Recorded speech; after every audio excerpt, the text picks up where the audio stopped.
found Ruhi Sinet here. We are in a Wu village of Tanzania and greeted as heroes.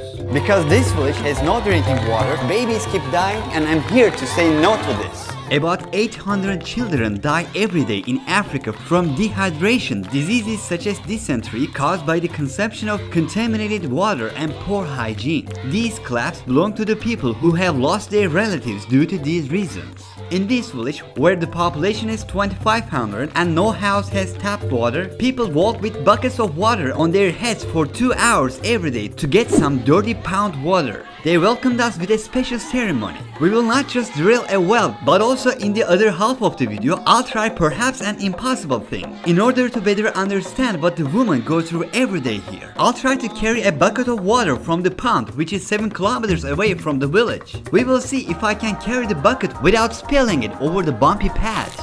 In some cases, they put the bucket on the ground when it rains and try to drink the rainwater. Hello guys. Do you guys speak English? Girls are too shy, as you can see.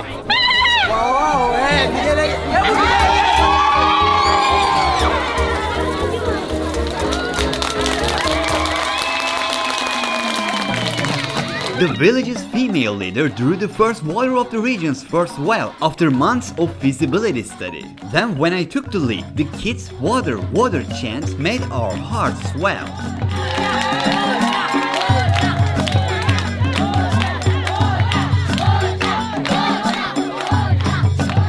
Cute and curious. I never thought the kids will be that happy. Drinking water seems so insignificant to us, but it matters to them. People had such an abundance of water for the first time and they went wild with joy. Especially the children bathed one by one on the running water.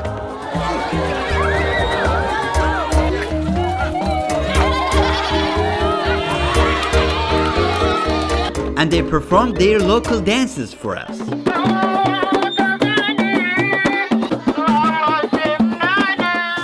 When we flew our drone for filming, we were met with great interest from the villagers who saw a drone for the first time in their lives. It is just a drone. Everyone was shocked and tried to figure out what this flying thing was.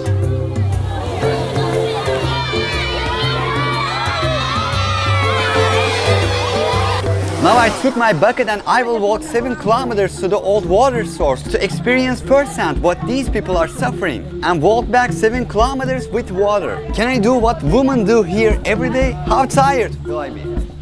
The long, painful journey had begun, and the curious crowd followed me, wondering if I could make it or not. As you can see, women don't have shoes. They walk barefoot. As if it was not enough for me to leave the village to reach the water pound, I've crossed the next other 2 villages. I've seen long cocoon trees, bushes, short hills and valleys. Even though going to the village with an empty bucket is the simple part, I've walked for an hour and I'm already tired. So what will the return be like? As you can see, it is very deep. They used to hang a rope down, then pull the water. Not easy. You see that the owner of this house cleverly made a system on the roof which transfers the rainwater into the well. Let's fill our bucket now, then try to return with the full one. Can you take off your hands? No hands. No hands. Like this. Can you walk?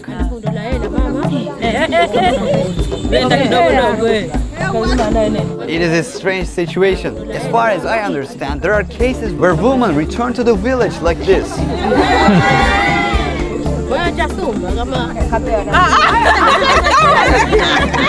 Impossible. Look, she took it just right away. Despite being crooked, she can keep her balance.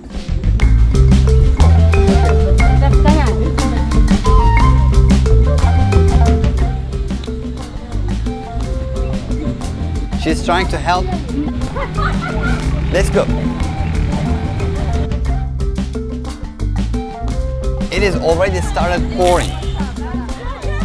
The woman tried to take the bucket from me every time. No. They thought I would give up early. They're looking at me all the time. They're wondering if I will give up or not.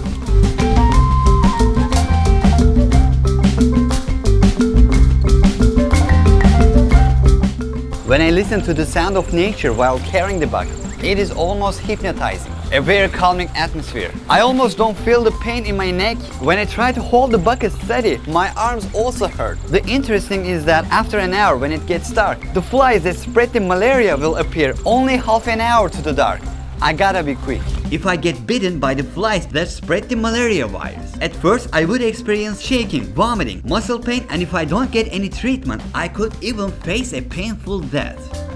See that? How it had grown crooked. I'm halfway there. I'm all wet.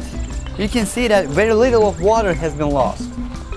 My hair is muddy. I think I can handle it, but this wouldn't be something that I want to go through every day. People talk about how hard life is. People who complain about working or studying.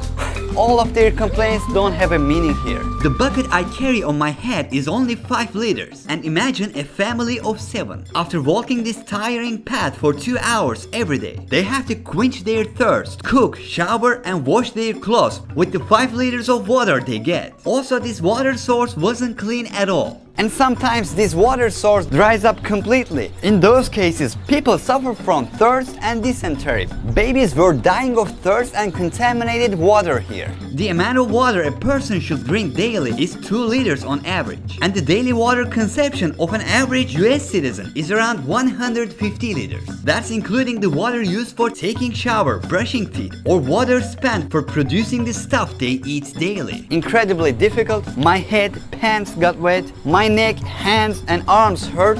I can feel my skull hurting too. Hey ma'am!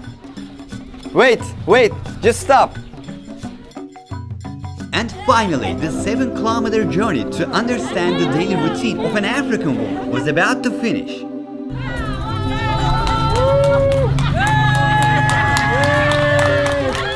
Everyone is surprised because for the first time their problems are experienced by others. Everyone went crazy. They're so happy. We empathize with them and share their problems. I wanted to know if I can keep the bucket on my head in balance after carrying it all day long.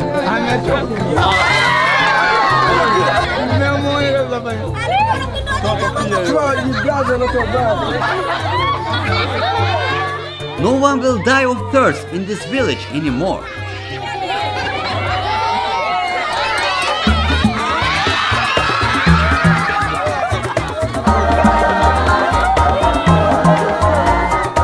Then they served some coconut for us to eat. My neck was still hurting, but I was having a very good time. Children never leave me alone. I wanted to walk in the village and they were following me everywhere.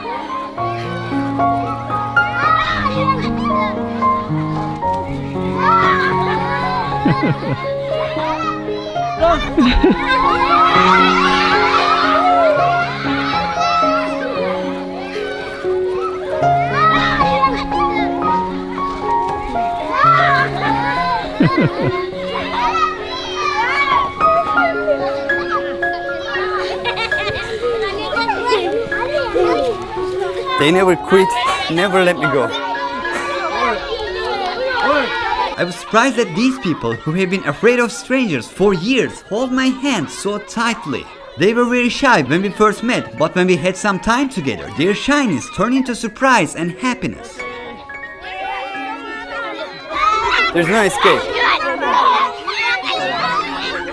It made me very emotional that these children who were in need of their father's affection never let me go. But now it is time to say goodbye.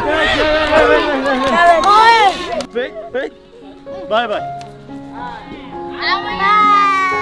I did this so they wouldn't get close to the road. Don't forget to watch the other documentaries we made. Subscribe now and help us grow our channel. I just enabled the join button on my YouTube channel. You can now support me and my team to create independent documentaries for you. I will continue to bring valuable information from all around the world to your doorstep. If you want to help me and my team with the travel costs, the links will be in the description box. You can be a part of the process now. Thank you for your support. Ruhi Sinet was here.